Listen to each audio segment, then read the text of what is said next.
Okay, so the importance of music in education, both elementary and secondary. So why do we need music in education? Music is a pretty important part of life. If you listen to the radio every day or you sing in the shower, you're using music in your everyday life.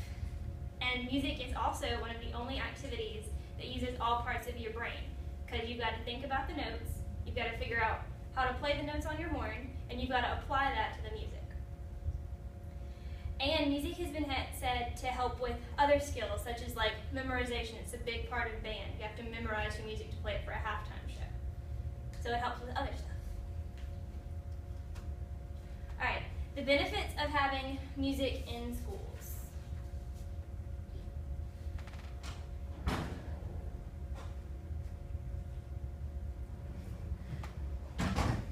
So music in schools. Music in schools, the programs are shown to have proven to improve test scores versus schools that didn't have music programs. And this is because music can help in different parts of the curriculum. Like, if you have to count a rhythm, well, hey, you're using math because you have to count in math.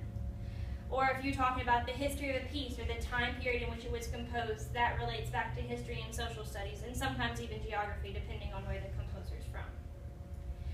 Music is also really cool in helping expand opportunities after graduation, especially for high school students, because there's college opportunities in music. You can go into drum corps, and yeah.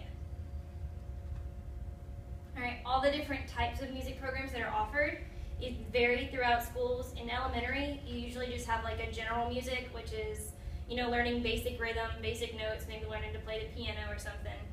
But once you get into junior high and high school, you have band, which can consist of a jazz band, a marching band, and different concert ensembles, if it's like a trombone choir or a full concert band. Then there's orchestras, which can be just strings, which is solely viola, violin, cello, and bass, or you can have a full orchestra, which is like a concert band with strings added. And then there's all the different kinds of choirs. You can have an all-boy choir, all-girl choir, or a mixed choir. Alright, there are several different teaching methods that are used in music. Two of the more popular are the Orff and Koldai methods. Orff really focuses on movement. You move, and that relates to a note, and that relates to the length of a note. And they also use instrumentation like xylophones and stuff. And then the Koldai method focuses more on singing. It's really based on like the culture that you originated from, and you use those folk songs to expand your solfege, which is the do, re, mi, fa, sol, la, ti, do. Now, why isn't music always in school curriculums if it does all this super cool stuff?